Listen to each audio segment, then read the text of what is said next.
Verdict is in.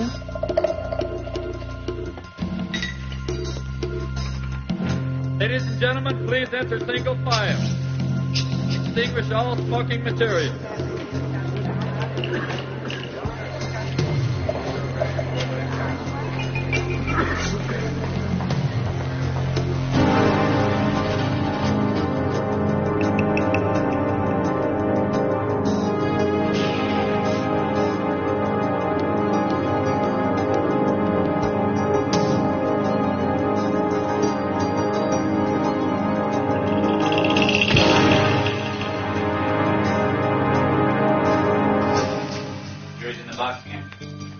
Thanks, Chris. I'll read the verdicts. I found that decision you wanted, Judge. On the desk. Verdicts in.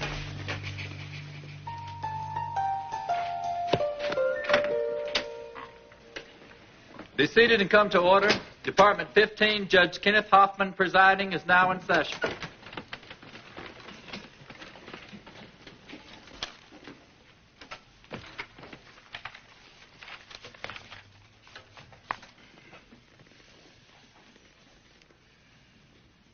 Mrs. Korvac, have you reached a verdict? We have, Your Honor.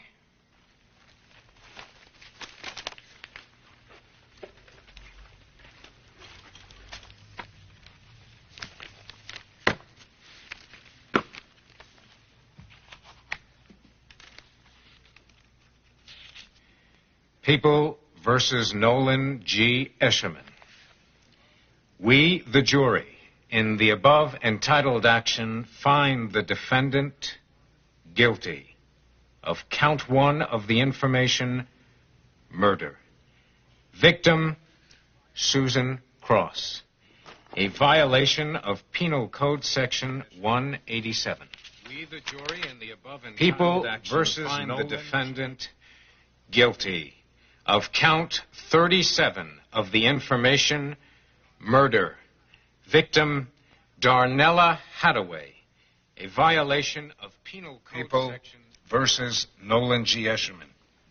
We, the jury, in the above entitled action, find the defendant guilty of count 53 of the information, rape. Victim, Stacy Ann Foxmore. A violation of Penal Code Section 261. Count 54. People versus Nolan G. Escherman.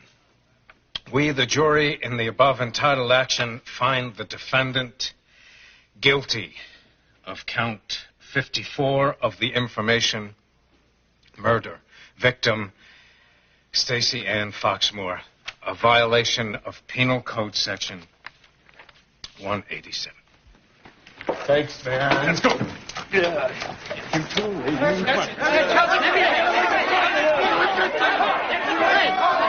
Miss Jansen, do you think the jury will have any problem giving Escherman the death penalty? I've been in this business too long to speculate on verdicts, Mr. Richards. Would you care to speculate on the outcome of your race against Hoffman? I never feel safe with Judge Hoffman up there on the bench. You get my message? Yes, I did. What are we meeting for? Strategy session? What time is the debate tomorrow? 11 o'clock. I want you all on the same page. Okay, same page. What's the name of the book? Survival, Ken. The name of the book is Survival. We are here with the mothers of 3 of the murder victims. Mrs. Foxmore, we noticed you were the first to cry during the reading of the verdicts. It must have been unnerving waiting 4 years for this terrible tragedy to end. Mrs. Russell, your thoughts? We are relieved. Mrs. Jensen did a fine job. Well, what is your opinion of the recent polls? Judge Hoffman's defense rulings are killing me. We have got to get rid of Judge Hoffman. Mrs. Hathaway, we haven't heard from you. What are your feelings? It's all been said.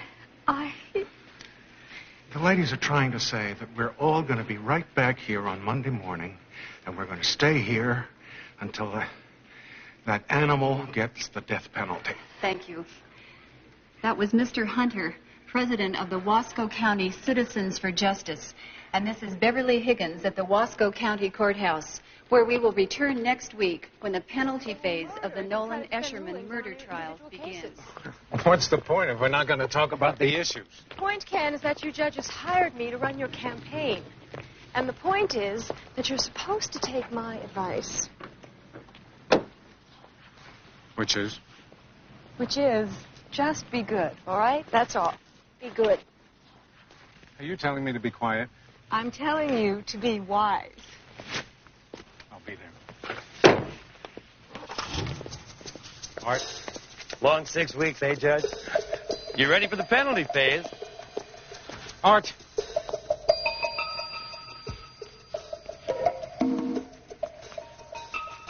I want to see you when this trial's over. Sure, Ken. What about? I'm a little puzzled by some of the things you've been doing. Actually, some things you haven't been doing. Like what? Like why no insanity defense? Like maybe the shrinks didn't give me one? Why no search warrant challenge? You just come around and see me when the trial's over. Right, I'll do that. Hey, partner. Don? We got a verdict in the Escherman case. Yep. What do the kids say? Fully? No. Totally guilty. That's great. At least they can't make an issue out of him. Listen, I got to get to practice. I'm going to sit in for a bit of this. Will you cover the rest for me? Sure. And they will wound you seriously if you get off on a fair play and justice tangent. Then Hoffman better stay at home. Sorry, Katie. Deborah. Look tired, Ken. I'm glad your verdict came in. So am I. We can get Jansen's face off the 11 o'clock news. Gee, Tom, I thought you went to bed after Bugs Bunny and Milk. You got to get your rest. I don't see your face on that screen, Hoffman. All I hear is Judge Hoffman's defense rulings are killing me. Gentlemen, please. She's going to beat your butt, Hoffman. Look, Hoffman. That's it, you two. Get on task. Come on, you guys. Katie's right. We structured this whole damn campaign on a unified I want you to do theme. whatever it Look, takes. Hoffman, the voters aren't going to give a fat rat's butt about what a nice guy you might be. Don't lecture me, Tom. I just think we're being too passive on this, Katie. Why don't we hit him with the truth once in a while? People are afraid out there, Ken. There's no way that you can convey to them the subtleties of being a good judge. 4, 5, 6. Yes, back straight out to the floor. Now blow. Now 1, 2, 3, 4, 5. 1. Quick catchers, gentlemen. Quick catchers. Jason, sit up taller. Aim it from your hips. Stay together now. Last 250 coming up.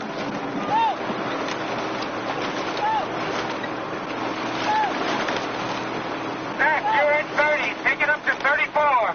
Go! Go! You want it now. Let's go! Go! Full slide. Go! Take it up to the heads. Ready up. Hiya, Nancy. Hi, Coach. Was my husband at the meeting? Yeah, they were on 3rd chapter of Von Karman on election politics when I left. Don should sleep very well tonight. Be nice. Ready, down. Nice rowing today, gentlemen.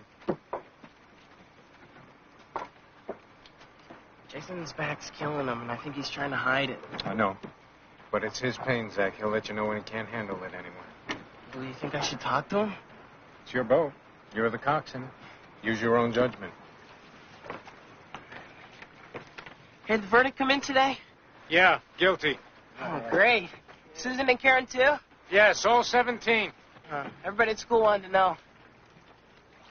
See you tonight. It's your turn to cook, you know.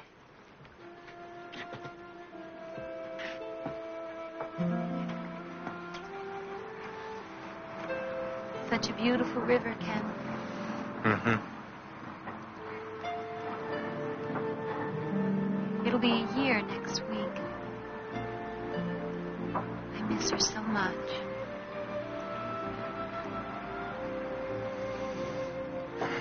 I know you do, Nancy.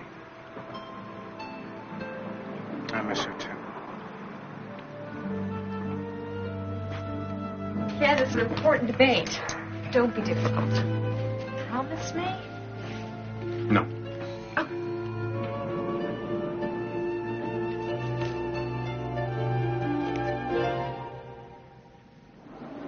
Kim, how have you been? Fine. Fine, Julie. This is Leah, my research attorney, and Katie, my campaign manager. Oh, you're going to the debate. Yeah. It starts, 5 minutes? How have you been?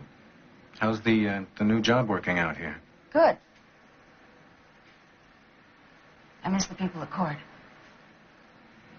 I have to go now.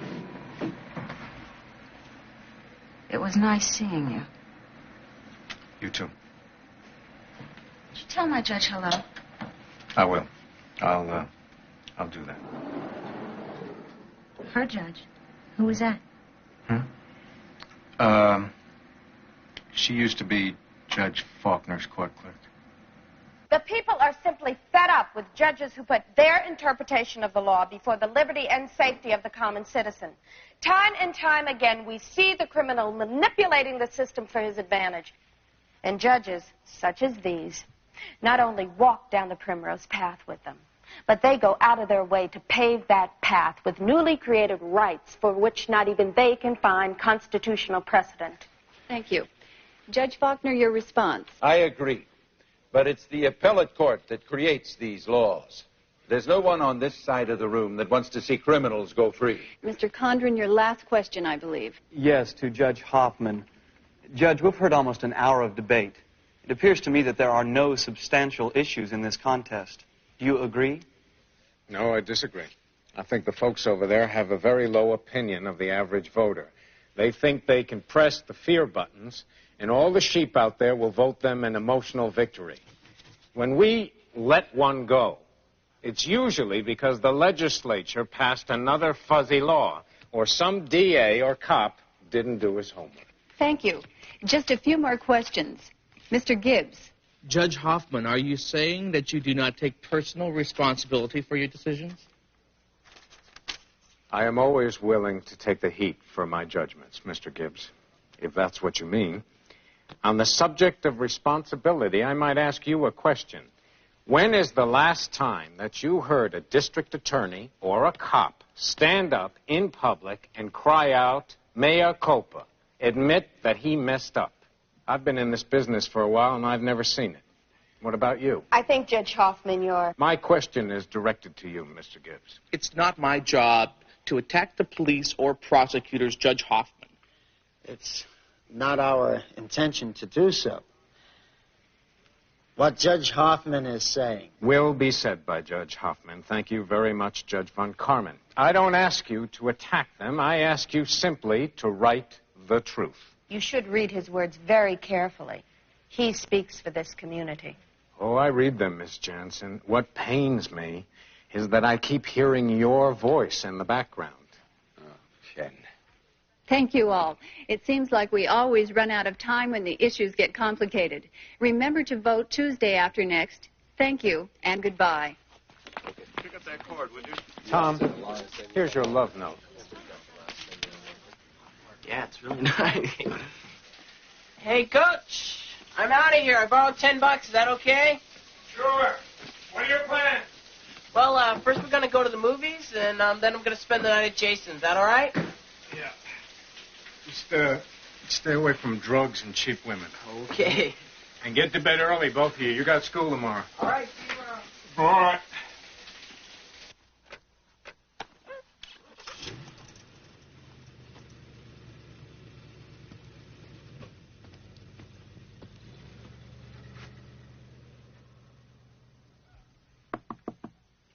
What's up?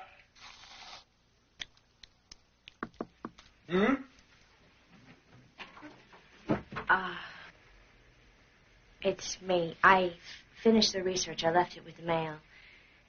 Your son said to come on in. Yeah, well, that sounds like my son. Well, can you stay for a while?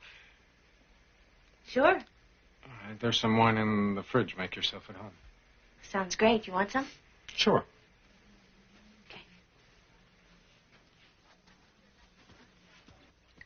You sure got the sparks flying there at the end of the debate. Yeah. But it was bad politics. Judge Faulkner seems so cautious. How long were you two partners? About 7 years. Yeah, he's always been the conservative one. Barmaid. Thank you. Where was this picture taken? The one with the Christmas wreath? Utah. We used to go skiing every Christmas. Your son sure looks like his mother. Yeah. And we're very close. And now you don't have a woman in your life? Are you practicing your cross-examination? That can be a little pushy sometimes.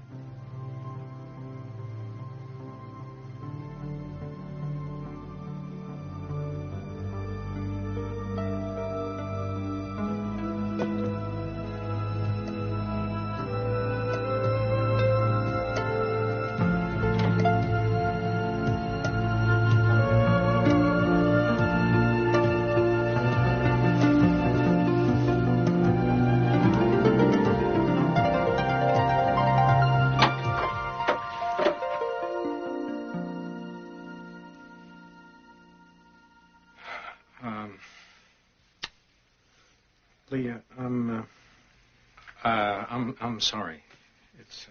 It's just not the right time. Please, I had a dumb and dangerous idea. I'm sorry. I gotta go.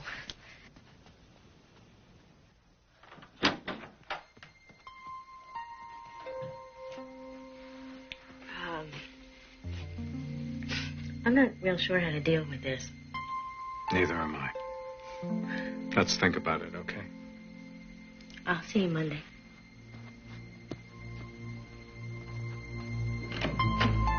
Leah,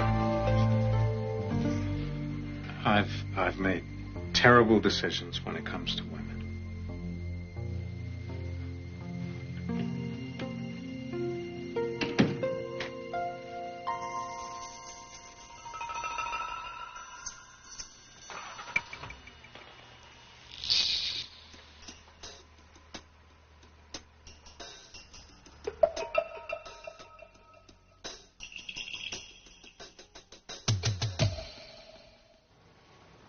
This is the penalty phase of this trial. This is the part of the trial where you will decide to give Nolan G. Escherman life in prison without the possibility of parole or death. During this hearing, you will learn more about Mr. Escherman. His past victims will come here and show you what he did to them. At the end of this hearing, I will ask you to order the death of Nolan G. Escherman, this murderer of 17 innocent children. Ladies and gentlemen, if I could think of a worse penalty, I would ask you to give him that. For indeed, death is too kind. Slides, please.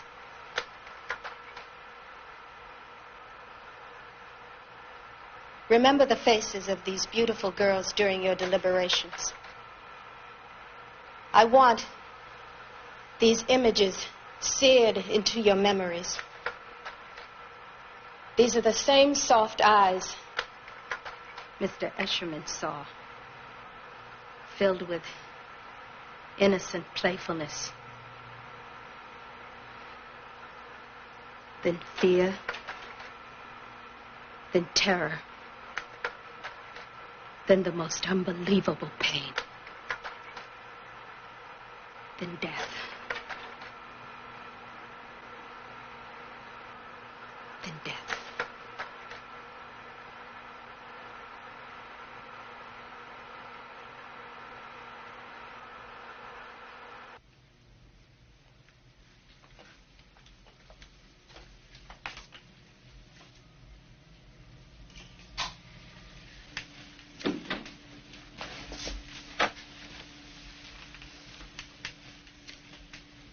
Ken, I want to explain something.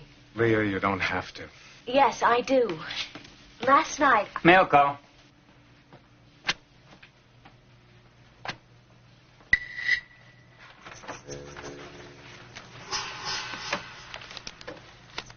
Jensen's pretty good.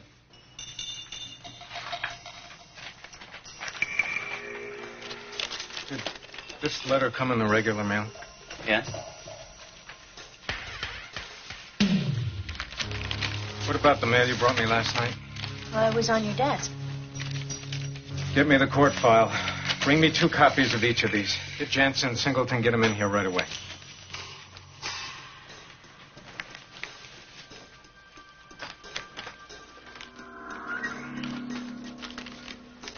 Art, am I blind or what? The court file tells me you didn't attack the search warrant in the preliminary hearing. And you didn't attack it in the motion court? The warrant's valid on its face, Ken. What's there to attack? What is there to attack? Art, we got a case here that rests entirely upon the photographs found in Eshelman's apartment. The police dumped the photographs in front of Eshelman, and he confesses. So the confession is linked to the photographs, right? So, all the probable cause is created by an anonymous informant. Now we got a pen pal who says the police invented this anonymous informant and created their own probable cause to get into Eshelman's apartment. I know my case, Ken. What's your point? My point, counsel, is that you should have made a motion to suppress the photographs and the confession 6 months ago. You got 17 murder counts resting on the word of an anonymous informant. May I inquire just who is the defense Oh, attorney come on, here? Sue. The Supreme Court is going to comb the entire record of this case looking for ghosts. They're going to find this one screaming to be heard. The warrant should have been tested, even without these letters. I got to tell you, with them, I don't see how we're going to avoid holding a hearing on it. We're in the penalty phase of this case. Are you telling me you want to stop this case and go back and hear a motion to suppress? I'm not stopping anything, Sue. There is no precedent for that. You can't do that. I want Art to start doing his job. You know, I'm not real excited about opening up a can of worms here, but this is a little too glaring to sweep under the rug. So what am I supposed to do, Ken? These letters don't provide any leads. Art, I want you to start doing your work. Let me know tomorrow morning.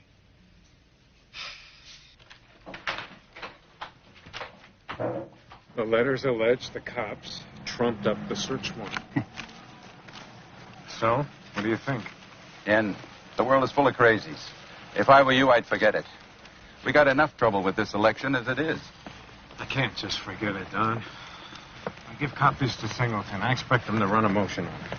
Well, if you have to, you have to. But make it quick. We'd all like that death penalty to come in before Election Day. Citizens for Justice is going to put 200 callers on the phones the last 3 days of the campaign.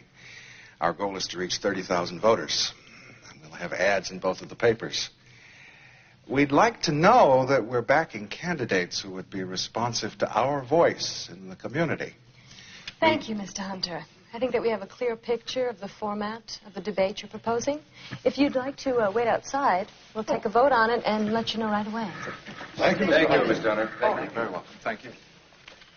What's the format? I missed that part. They want us to debate our different points of view on child molest and abuse issues. I didn't know there were 2 points of view. What would we be debating?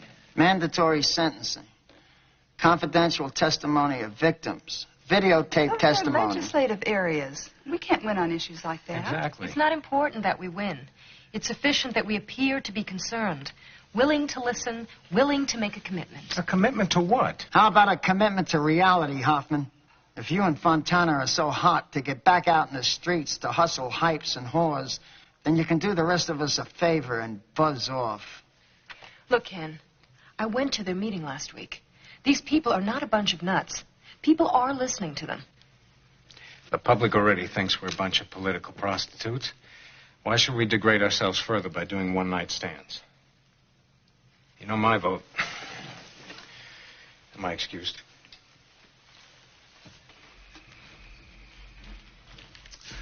Judge Hoffman, have you got a moment? Sure. What's on your mind? Well, I perceive a certain amount of opposition from you, and I was wondering at your motives. I think you like to scare people, Mr. Hunter. I think you found a way to have a little power in your life. Like most novices, you don't know how to use it. We like to think that we're doing something to balance the power, to take some of it away from the criminals. By intimidating judges? Well, judges must be responsive to the people they serve, Judge Hoffman. I don't know, Mr. Hunter. By and large, judges are hardworking, unexceptional people. We don't perform very well with the smell of tar and torches in our courtrooms. Was there anything else you wish to say to me? We're watching you very closely, Judge Hoffman. I hope you appreciate that.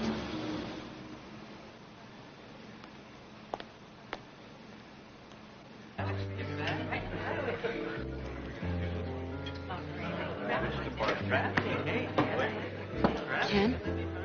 Julie, what are you doing here? Waiting for someone.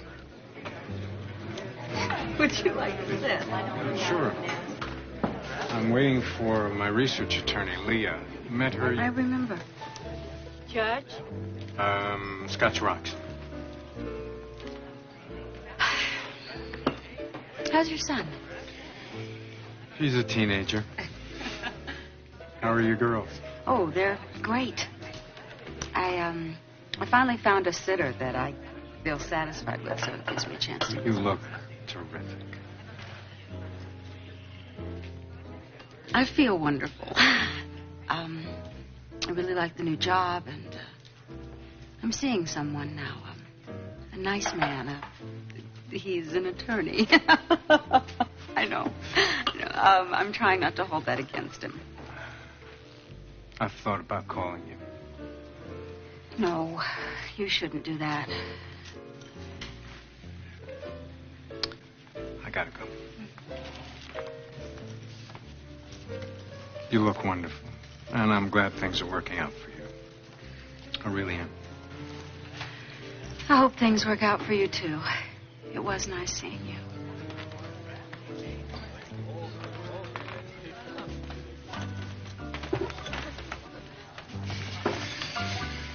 Okay. I want to apologize for last night. You don't have to. No, Ken, I'm not a kid. I'm 26 years old. And I don't sleep around. Leah, I didn't take it that way. I don't want a relationship. And I don't want just sex. I want a friend to sleep with. I sure as hell don't want marriage right now. What I would like is to find a man who's not a child. We've been working together for the last 6 months. I thought you might be him. Leah, women and I always end up crying. I'm sorry.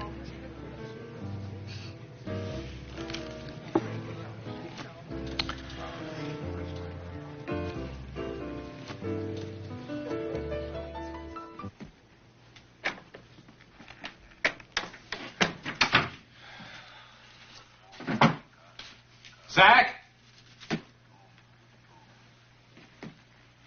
Zach?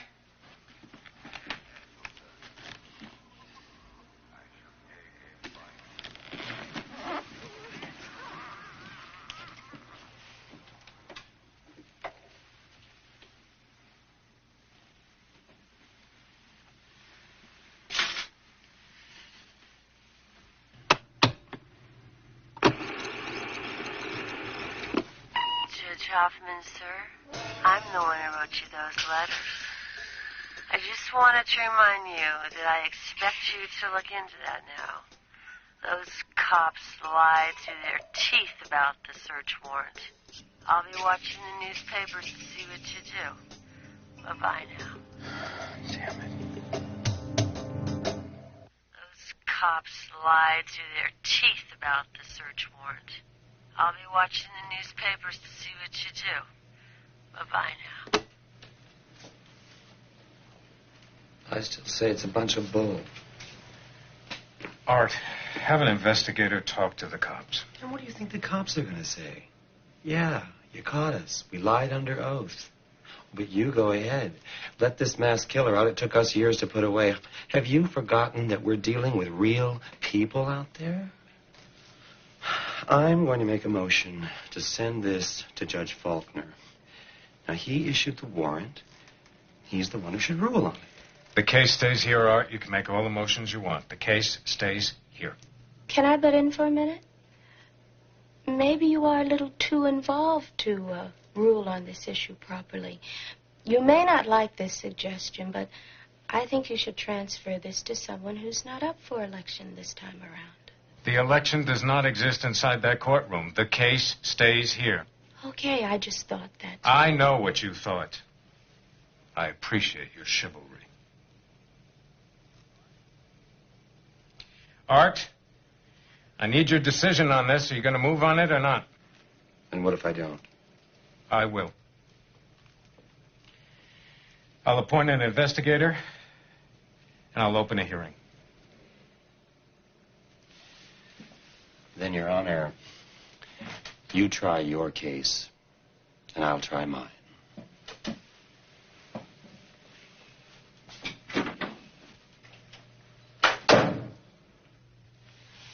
Ken, in all candor, you're committing suicide. In all candor, Sue, if you're planning on wearing this robe, you better be prepared to do the same thing. Well, I'll cross that bridge if I come to it. But in the meantime, I'm going out there and I'm going to get the death penalty for our Mr. Escherman.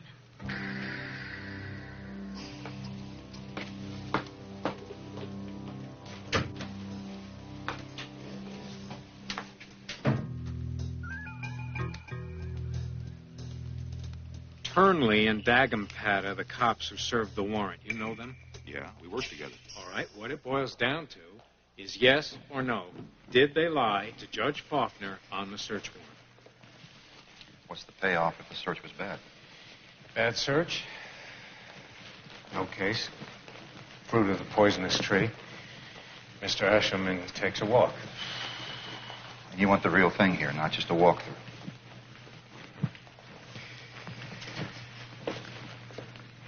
I wish there were two ways to do this, good buddy. Find out if the cops lied to Faulkner. When you want some feedback?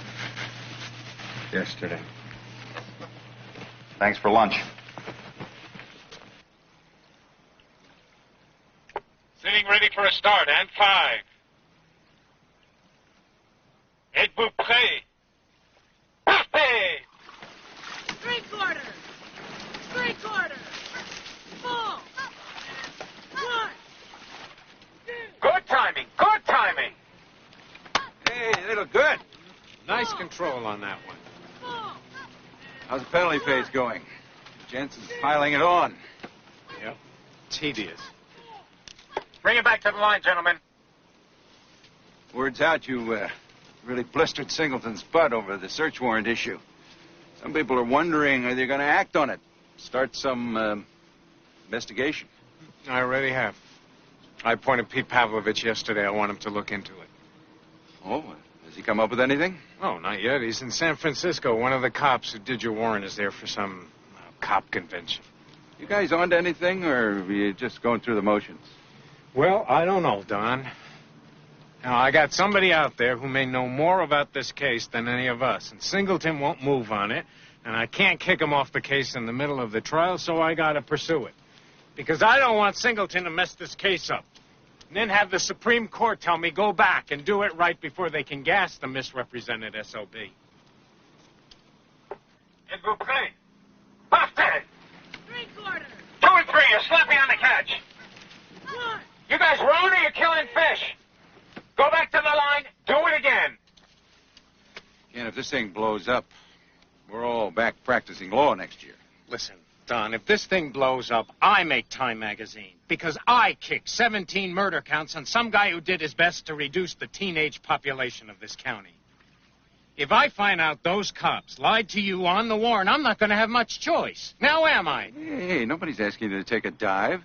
But think about it. If Escherman hits the streets, you can bet Hunter's bunch will crucify us. Ken, nobody's asking anything.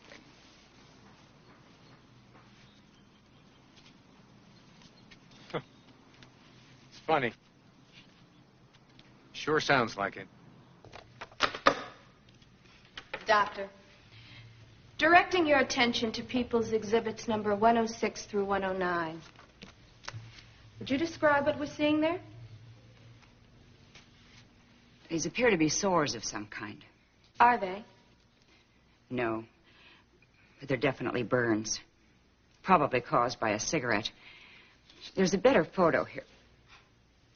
Dr. Freeman, tell the jurors about the balance of your examination of the girls. There was more than the usual trauma. If you would focus on the internal damage, please. I think it's sufficient to say merely that there was overwhelming, shocking, tearing. Wait, Dr. Freeman. Mr. Singleton, do you have an objection? No. No objection.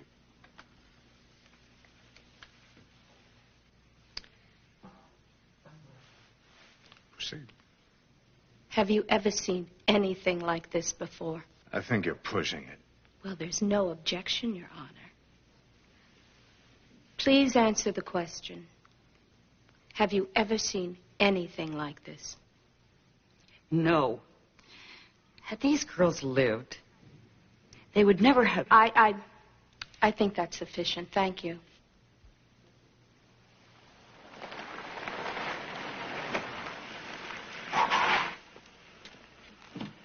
Hey, Sleuth. How you doing? You look blitzed. I am. It's not easy keeping up with Detective Turnley when he's on one of his binges. 2 days of hard drinking. I'm bushed. So? Anything there? Yeah, there's a lot there. I just don't know how it all figures together yet. Well, try me. Okay. Detective Turnley is solid on the point that he had nothing to do with getting the search warrant. He says it was Detective Dagenpat's play all the way. So what's Turnley saying? It was dirty warrant or what? No, I didn't go that far. But he did say that he was told they wouldn't have to testify about the warrant.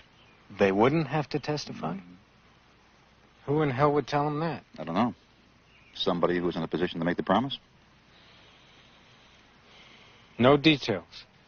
No. He'll be back tomorrow night. He said he wanted to talk to his wife first, and then he's going to give me a call. It gets messy from here on in. Why? It turns out that our Detective Dagenpat and Mrs. Turnley have been taking recess together a little too often. Oh, great. Love in the afternoon.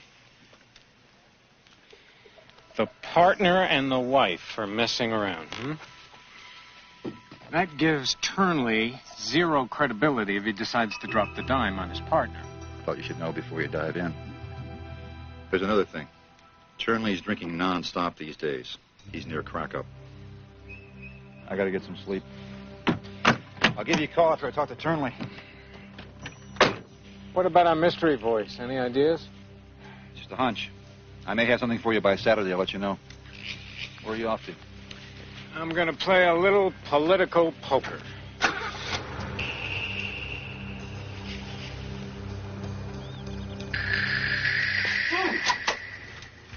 They've already started. Hi, Nancy. Hi. Listen, what the hell's going on between you and Don? Why? What did he say? Well, you know him. He keeps everything inside. But ever since this damn election started, I don't know what. He's so upset with you. Do me a favor, please. Whatever it is, could you try and patch it up? Of course. I'll talk to him. Thanks.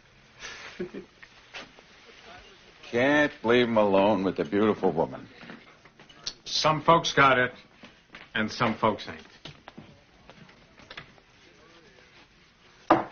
Drink? Scotch rocks. We need your help, Ken. We've got to get this endorsement from Gibbs. You think so? His choices lost 3 out of 4 last election. Well, we would like his paper on our side if it's all the same to you. Okay, Don. Just don't expect me to kiss his butt. Come on, partner. You play politics to get a judgeship. You got to play politics to keep it. Don't be so damn self-righteous. Hey, how's my hard charger? We've been waiting for you. Whatever. Hi, Gene. Nice to see you.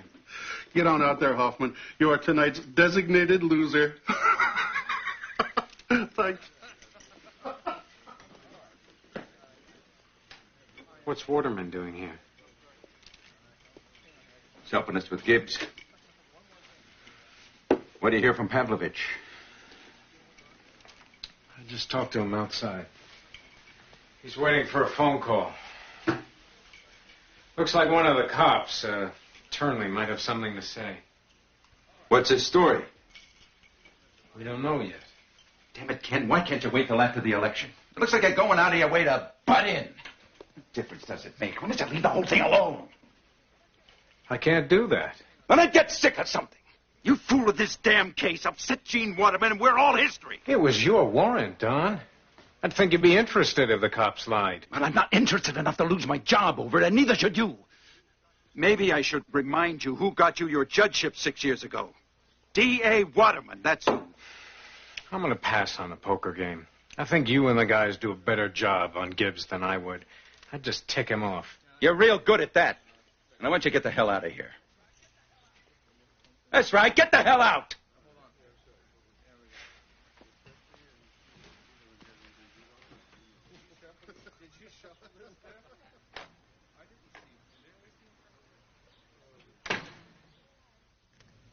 I realize it's been a long time, Miss Levine, but I must ask you to do your best to recall as many details as possible.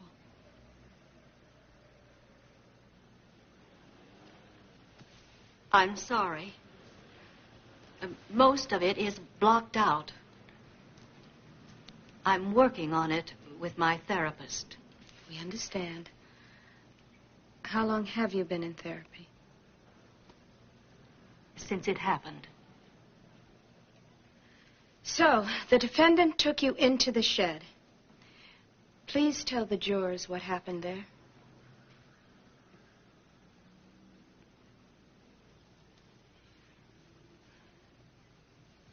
I just can't seem to recall.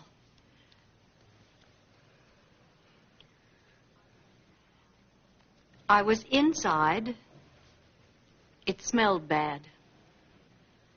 I know this is painful, and you're being extremely courageous. Please continue. He put me on a table, a workbench of some kind. He untied my ankles. He hurt me.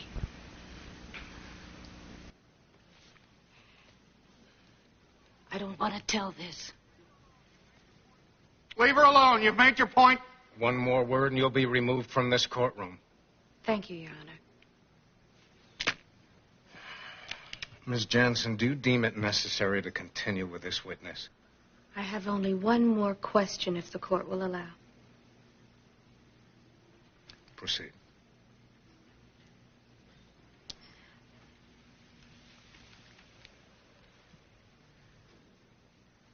What did this man do to you after he raped you?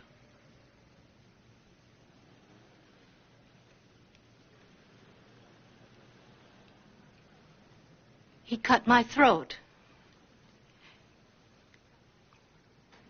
He cut my vocal cords.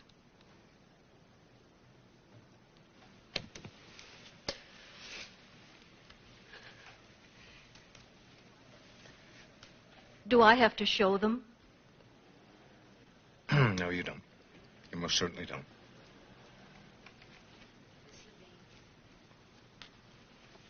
Is this a photograph of you before he did this to you?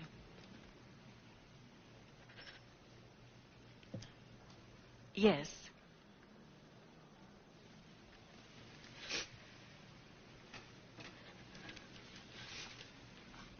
May I go now? Miss Jansen, do you have any further questions? No, Your Honor. Mr. Singleton? No.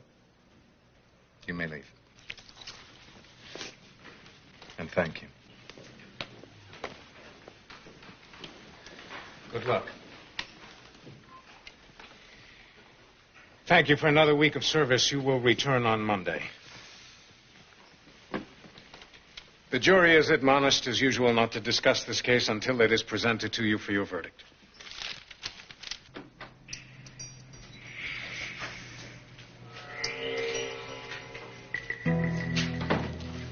What's up?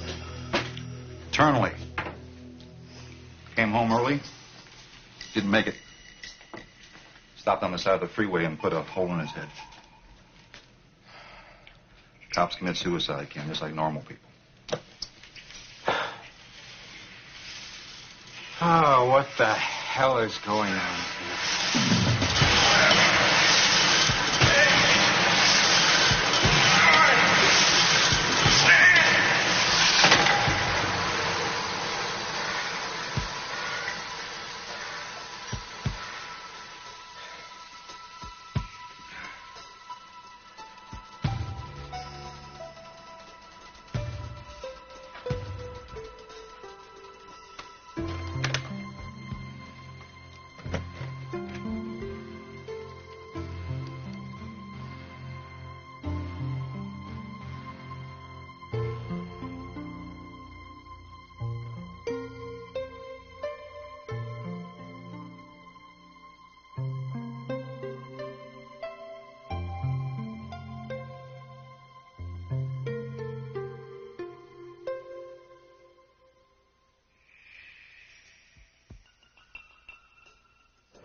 We are a group dedicated to raising the consciousness of the public to the end that they will do their parts to eradicate this insidious epidemic of child abuse which is sweeping and contaminating this nation of ours. We've got a minute or two. Oh, I'm sorry.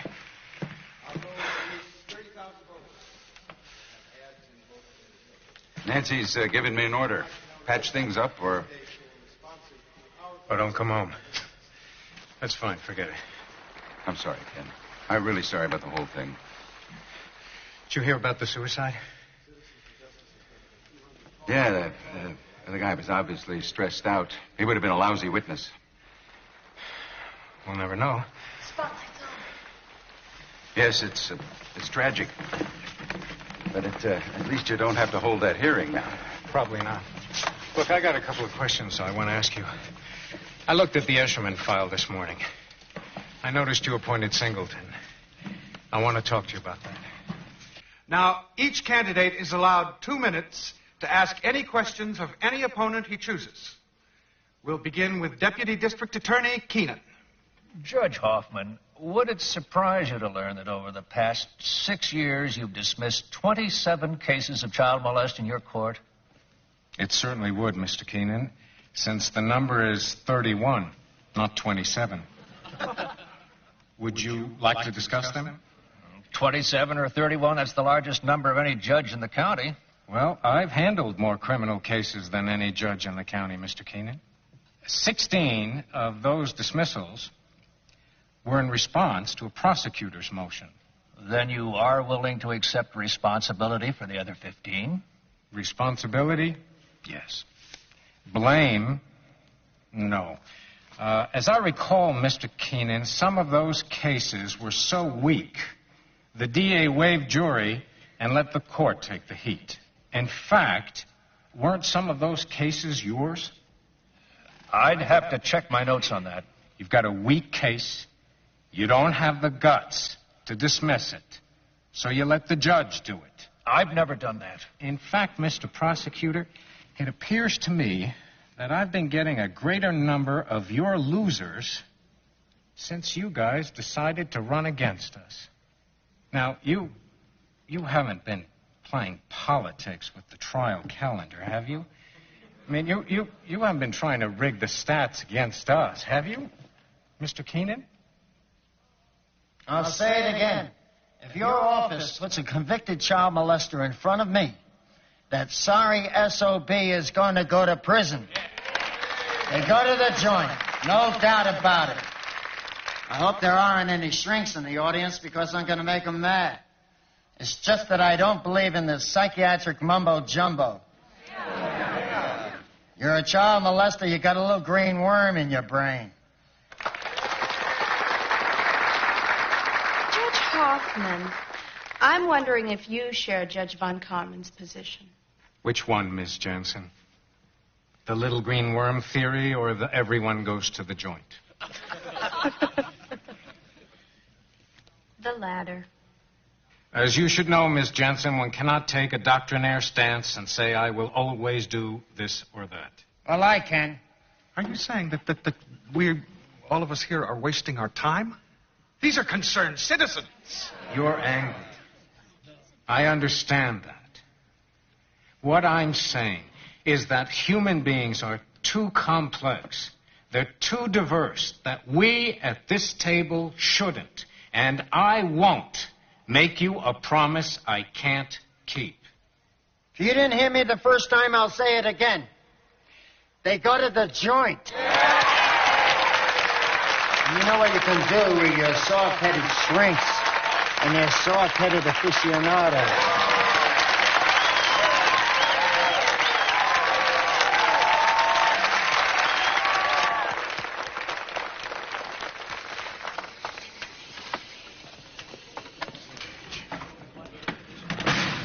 Hey, Mr. Intellectual. Get your hand off me. Had it with your crap, mister. Gentlemen, please, You're going to be out on your butt in 10 days, Mr. Wise Guy. You're going to be on yours if you don't back off. You're out, buddy. You're out.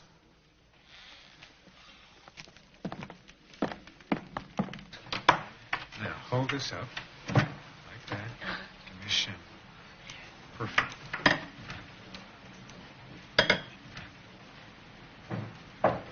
Company. Katie, what's up? Hi. We voted you out. You're on your own. Who voted? Von Karman, Nassiter, Faulkner. Hunter's group is committed to the team, but not if you're on it. Sorry. Well, can't say I blame him. Get 20% of the campaign contribution. But I don't see how you can use it effectively so late in the election. You're overchanging the campaign literature now. Photos and everything. Well, I'd say my future just passed. You want out? You're too honest to be a good client. You're excused. Sorry. Bye.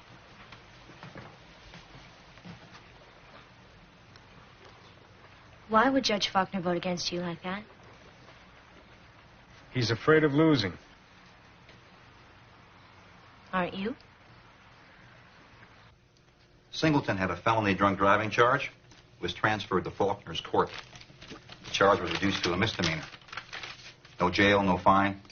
Even got to keep his bar card. Unless it was his birthday, I'd say Mr. Singleton owes somebody a favor.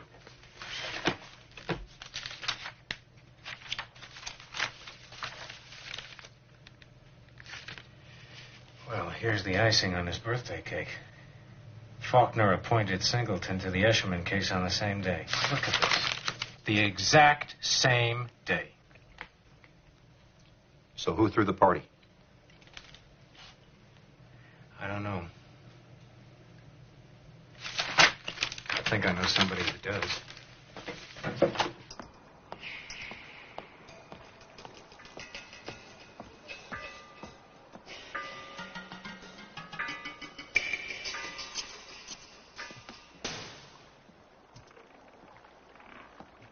Good evening. Hi. Where are the girls? The girls are asleep.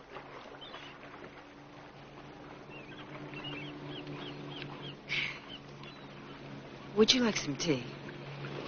Sure.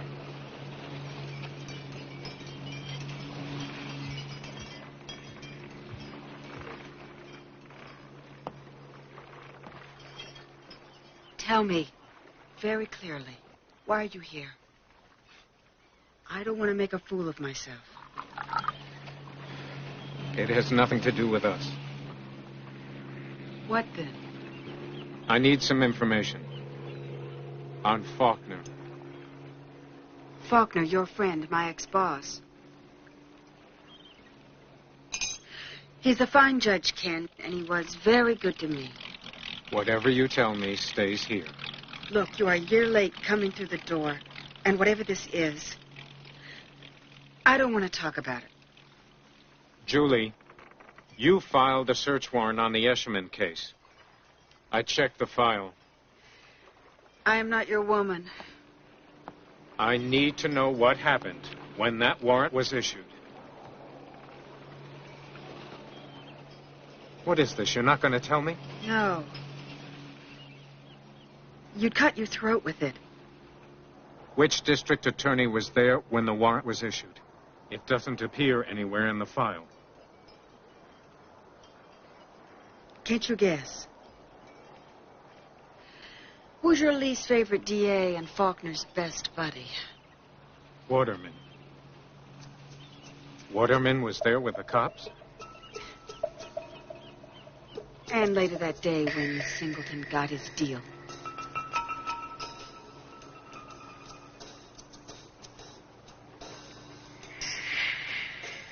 I'm sorry. I'm going. Hold me.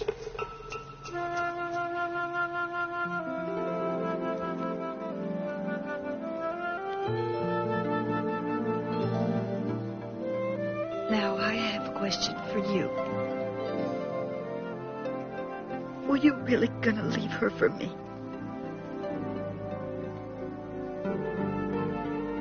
Yes.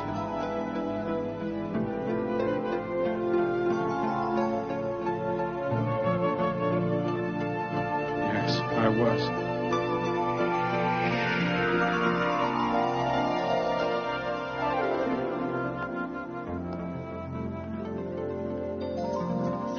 Continues to build as Judge Kenneth Hoffman dismissed the jury and announced he will hold an unprecedented inquiry into the legality of the search of Eshelman's apartment. Hoffman has subpoenaed Deputy D.A. Gene Waterman, Judge Donald Faulkner, and Detective Dagenpat. The officer...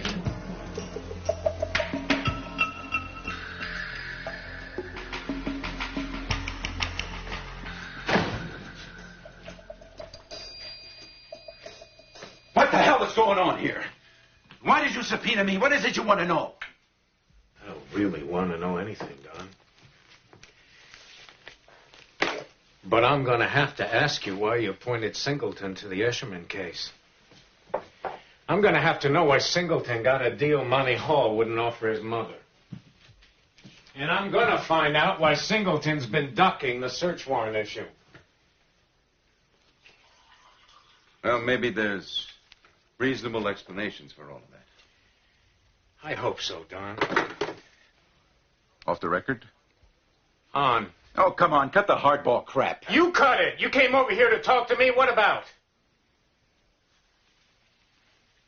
Well, I can only speak hypothetically. Fine. Let's talk hypothetically. Hypothetically, those cops had a problem with the Eshelman case. They took the problem to Gene Waterman. And hypothetically, Gene Waterman trotted down to Don Faulkner's chambers to get it solved. Bull! Oh, don't bull me, Don. It's just a hypothetical. Hypothetically, Gene says, Don, we got one hell of a problem here. And I need a judge willing to bend the law a little bit, all in the interests of justice, mind you.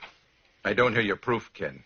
And then, hypothetically, you needed a defense attorney, one who would agree to look the other way on the search warrant. You thought of Singleton, and you got lucky. You not only got marginal competence, but hypothetically, you got someone willing to make a deal. A deal? That's right, a deal. I think you bribed him, Don. But your thoughts aren't evidence. You better have a witness. I do. Well, that's great. So, you got your mystery witness. You don't need me to prove your case. It's just a situation where I'm not going to turn my head. Look, Ken, can we find some kind of middle ground?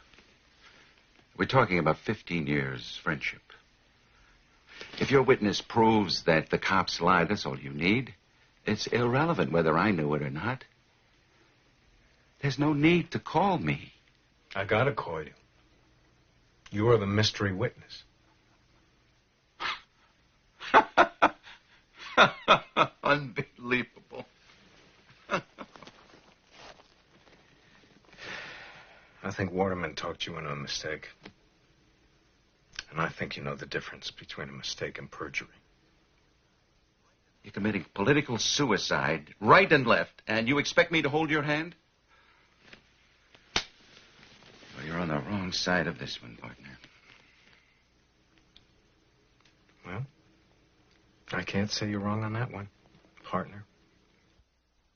What time did you receive this anonymous phone call, Detective Dagenpat? About 1 o'clock. Did you recognize the caller? No. It was a male, no accent, no speech defects. Not young, not old. Did you tape the call? No. It came in directly on my line. Did you think it was strange that an anonymous phone caller would call in on your private line, bypass normal channels? Whoever it was seemed to know what he was doing. We'd handed out a lot of cards over the years. We'd asked a lot of people to call us with any tip they had. What did you do then? I sat right down, wrote out the affidavit for the search warrant. What time did you finish? About 2. And then my partner and I took it directly to Deputy DA Gene Waterman. Why? In a case like this, you don't want to mess it up. And I trust Waterman. What time did you contact Waterman? 2:15, 2:20. Who made the decision to take the case over to Judge Faulkner? Waterman. He had serious reservations about the expertise of some of the other judges. Did he? How did he express that? He described them as, quote, a bunch of liberal bozos, Your Honor. With all the respect due this court, it is infinitely clear to me that by this investigation, this court has gone beyond its proper role Ms. Jensen. and has assumed the role of advocate. Sit down, counsel. I think you have already decided this When case. you finish that sentence, I'll have no choice but to hold you in contempt. With all respect. If you accuse me of willfully refusing to follow the law, I'll have no choice, Miss Jansen. Now sit down.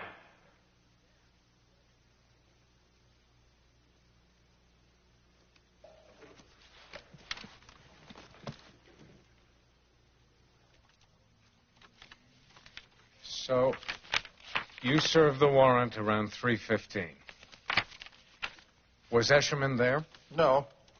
We entered, found the photographs in the metal container in the closet, consistent with my informant's information. He's lying. And we'd been there about 5 minutes when Escherman arrived. We arrested him at that point. What time did you book him in? 1800 hours. 6 p.m. civilian time. Why did it take you 2.5 hours to book him in? In a case like this, you want to make a detailed search. He's lying. Quiet! So you and Turnley were both in the apartment from 3:15 to 5:45? That's correct. That's a lie. Restrain him, Mr. Singleton. You had absolutely no reason for leaving that apartment, either of you? No. It's against departmental policy to leave one officer alone with a murder suspect. Bag of slime scum! Mr. Escherman? You're lying, Dagenpat. No way you were there. I got a right to testify.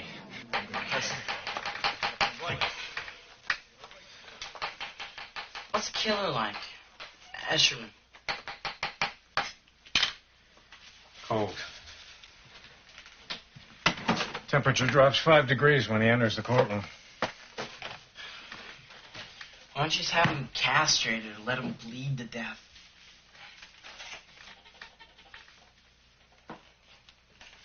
I don't get an answer? Coming from you, I didn't think that was a serious question. Come on, Dad. A lot of people feel that way. I don't. Yeah, I know. A lot of people do. You don't? Look, Zach, I've had a hard day. I can't answer that question without giving you a lecture, and I don't feel like giving you one, okay? So save it.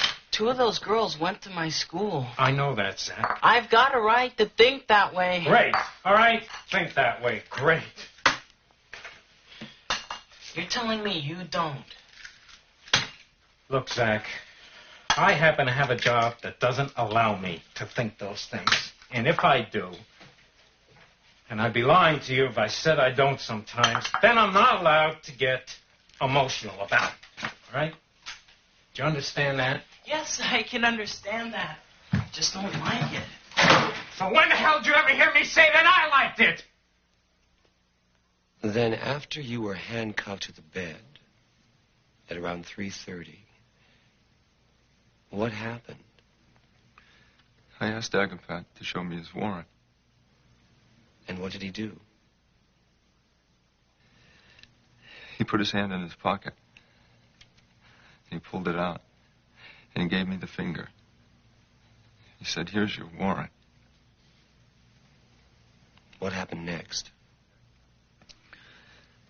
Dagenpat, he took Turnley into the kitchen. I could hear them talking. And then Dagenpat left. He did leave. And then Turnley, he came back in, and he pulled out his gun. He said to me real slow, "If you so much as cough, you're a dead man." So you sat cuffed to the bed for how long? Until Dagenpat got back. It's about 5:30. And during that time period of about 2 hours, did Turnley conduct a search of your apartment? No way. They had already searched my place. Everything that they took with them was piled on my bed when I got there. Did Dagenpat conduct a search when he returned? No. I asked him again to show me his warrant. And then around 5:30, did he show you the warrant? Yeah. He flashed it at me.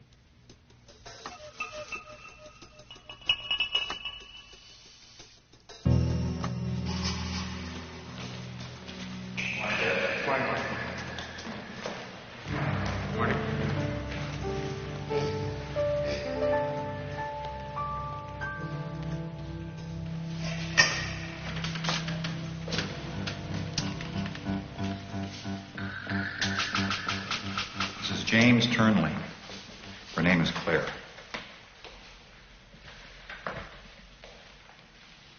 She was your hunch? Yeah. Let me guess. I'll bet she owns a telephone And a typewriter. I told her the crime lab found her fingerprints on one of the letters. She doesn't take a bluff too well. Not much of a poker player, huh? Maybe not. But she holds a lot of cards. And she knows an awful lot about search warrants. She's real fidgety. Wouldn't waste any time getting her on the stand. You believe her? It's not for me to say, Kent. That's why you wear the robe. Thanks, Pete.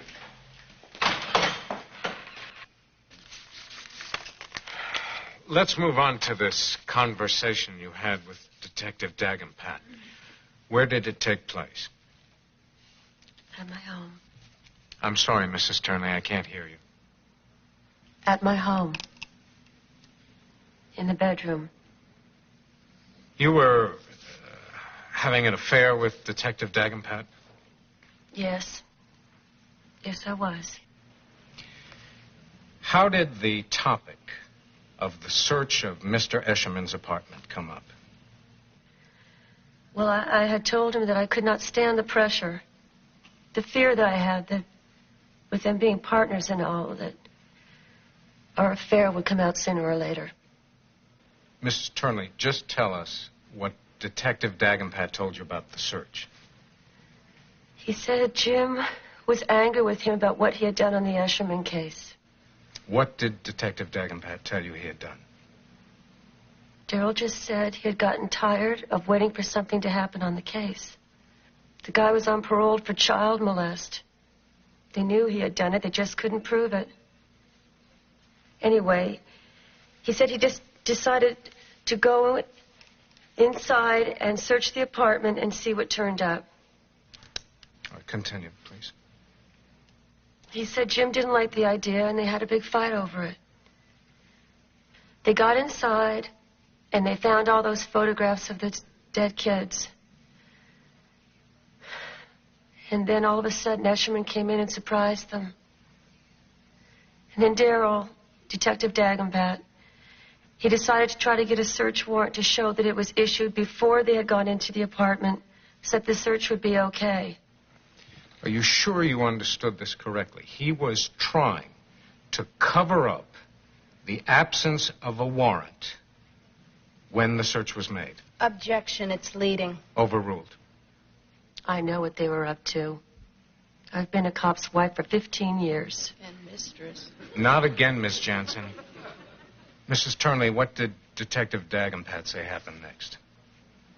He said he took some of the photographs they had found and described what they showed. He wrote it in the, whatever you call it, the affidavit for the warrant, and pretended an informant had told him all of that. He specifically told you he manufactured the anonymous informant. He made it all up. Yes. He said they'd never catch him unless they did it that way. He had to do it. Mrs. Turnley, may I approach the witness? You may. Did you write and send those letters to Judge Hoffman? I did. 4 months after this alleged conversation? Yes. And you are quite familiar with police work, 15 years in the business. Yes. Knowledgeable enough to make up a detailed lie, if you were inclined to. Don't you agree? Do I have to answer that? Never mind, Mrs. Turnley. You seem to be having trouble with that one. I'll withdraw it. Now, you wrote those letters, even made a telephone call, yes? Yes. After your husband left you? Yes. After your lover, Detective Dagenpat, left you? He didn't leave me. I told him to go. Have it your way. I caught him trying to have his way with my oldest daughter, Miss Jansen. That's why he went. So we find the motive at last. Good old-fashioned vengeance. Good old-fashioned venom. Miss Jansen, a question, perhaps. There's no jury. When did this happen? This... Molest. It's called molest when a grown man has his hand down the pants of a 14-year-old girl, Miss Jansen. It's called molest. When did this molest take place? This molest you never reported until now, I suppose. A month. I don't know, 2 months ago. So you waited all this time to tell your little tale. You knew this case was in trial. You do read the papers. I knew. I thought it would all come out in the trial. And when whatever it is didn't come out, you decided to wreck an honest cop's career by creating one well-crafted lie, didn't you? Do you believe Claire Turnley? Maybe. I hate to say it, but I think I believe Escherman, too. I don't think Dagenpat had the warrant when they made that search. Well, we'll find out tomorrow. Faulkner knows what time he issued the warrant. Well, isn't it stamped right on it? It'd be easy to check. I checked. Timestamp's there, but the numbers are smeared. Only Mr. Faulkner can tell us.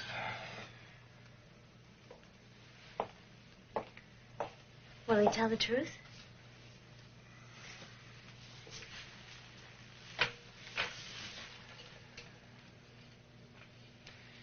Maybe. Well, he better. You had the guts to put your election on the line. If he's really your friend, then he'll have the guts to save it for you.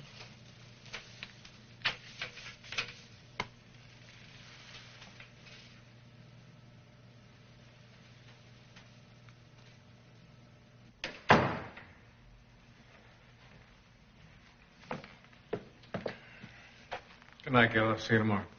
Good night, Ken. Ken, I've been your court reporter for 6 years now, and never once did I make a comment on how you were handling a case.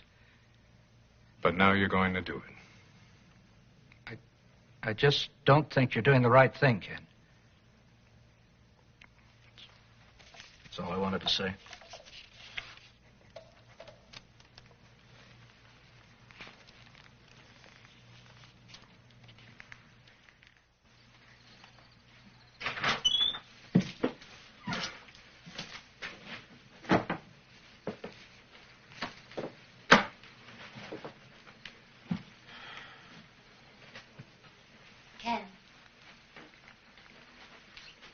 Nancy, you scared me. What's wrong? I can't debate with you, Ken. I need for you to listen to me. Just listen to me. Will you do that? All right.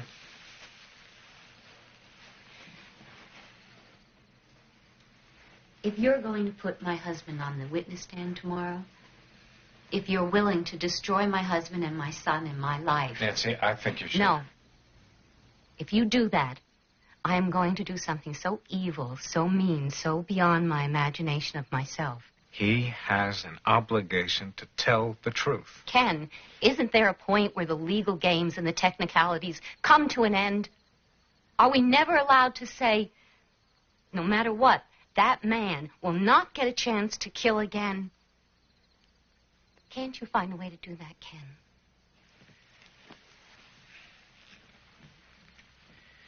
Nancy, I don't have the right to do that. How can you sit up there on the bench and forget the rights of those kids? What about their right to live? Their right not to be ripped apart by a monster? Ken, has being a judge taken all the feeling out of you? I'm not going to debate with you, Nancy. Don has to tell the truth. I don't have the power to change that. Then we shall all get a good, strong dose of the truth, Judge Hoffman. We shall all live by the same rules. And tomorrow morning I'm going to tell your son, the one who thinks you walk on water. Nancy, go home. Let Don work out his own problems. I shall tell your son, Ken, that his mother did not just drown in that river out there last year, that she was weighted down by 40 sleeping pills the same day you told her that you were going to leave her for that cute little court clerk you were messing around with. Are you finished? No, I'm not. Diane had a desperate, lovely little dream, Ken. She thought if you became a judge that you would settle down. She was so willing to forgive you. Do you know who she came to for that dream? My husband. Do you know who was willing to kiss Gene Waterman's butt to get you appointed? My husband! I didn't ask for it. You took it. And then you broke her heart. I want to go home and tell my husband that he's not going to be crucified because he did the right thing.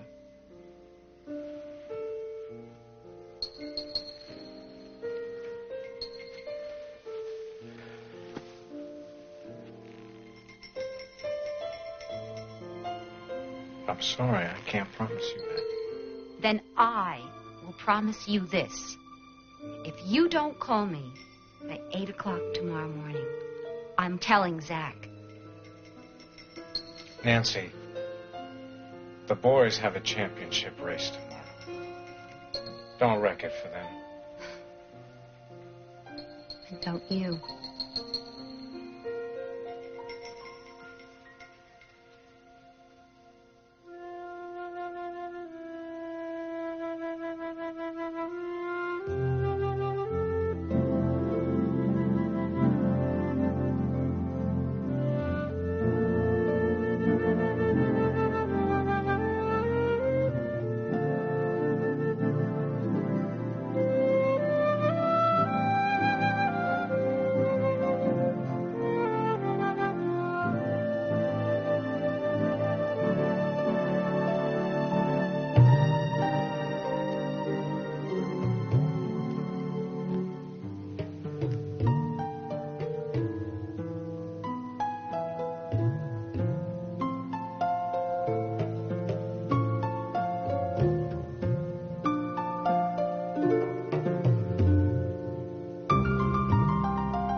The court will call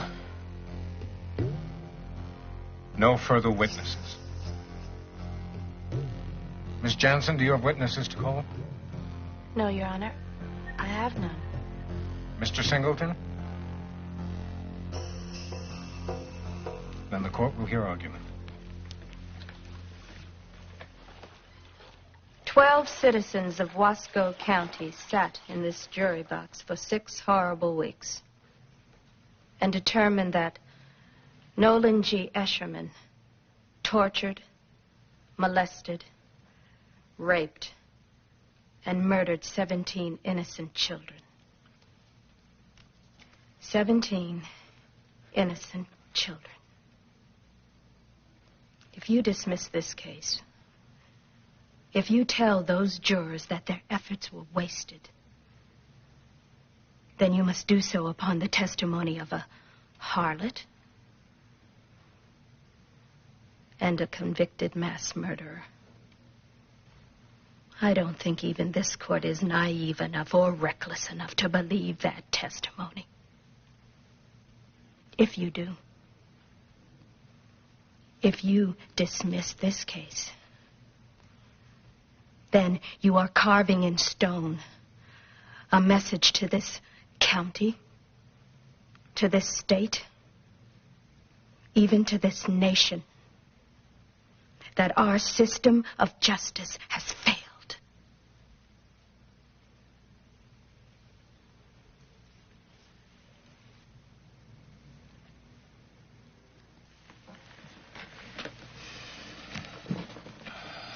Naive and reckless.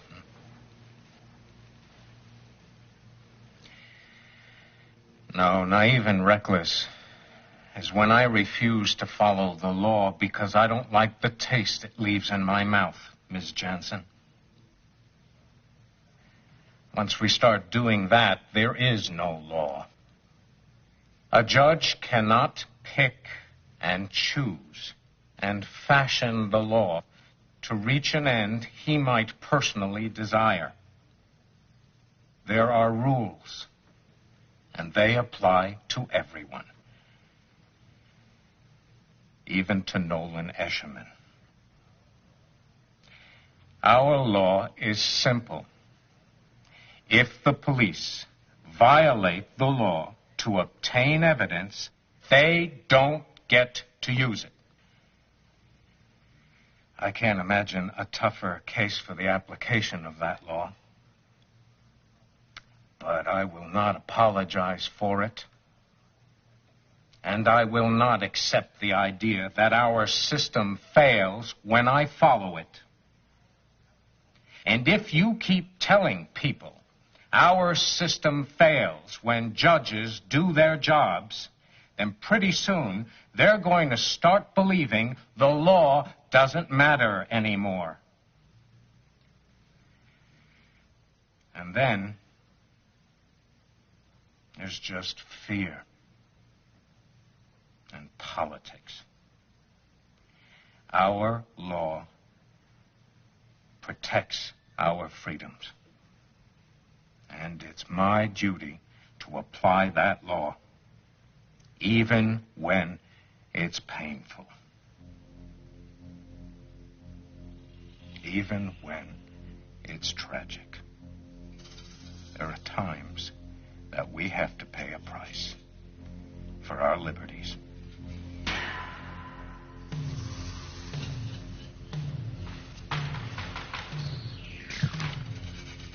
The testimony presented at this hearing leads the court to the clear conclusion that Detective Dagenpat fabricated the anonymous informant.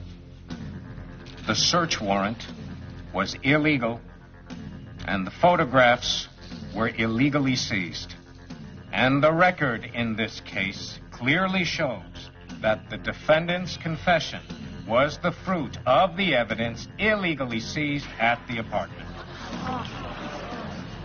The court has no recourse but to order the photographs and the confession suppressed. The charges are dismissed. Defendant discharged. You bastard! Hold it down! Come on!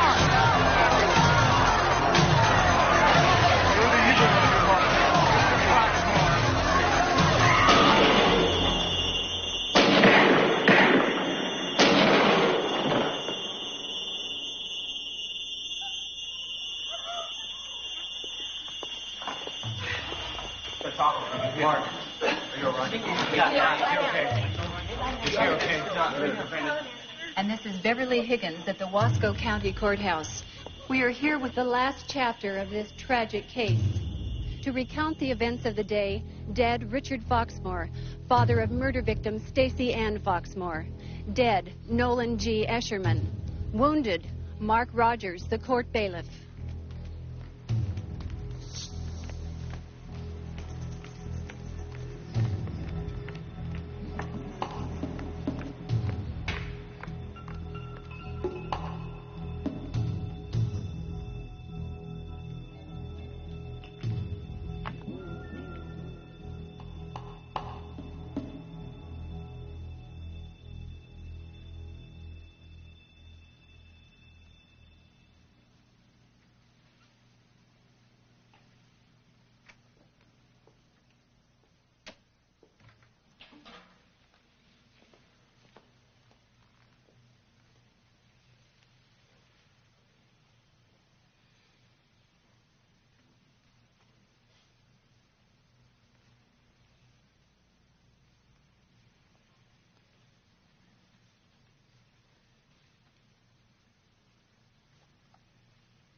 There you are.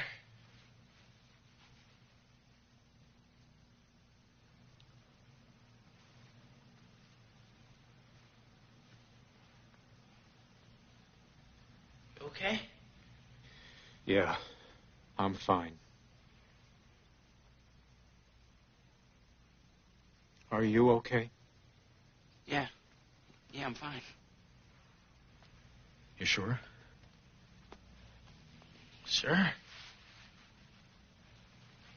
Oh, we won the race.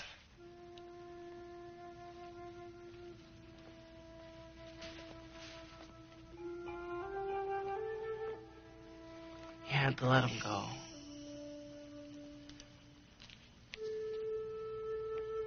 You had to.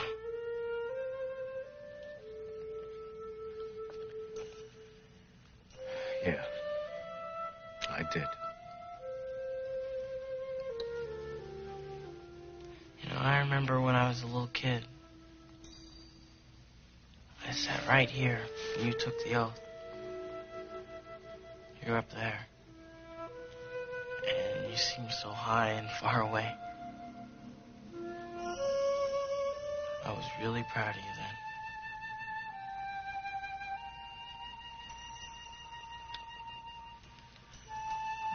So was I.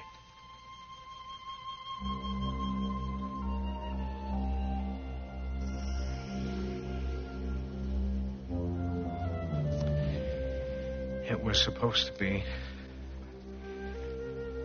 an honor.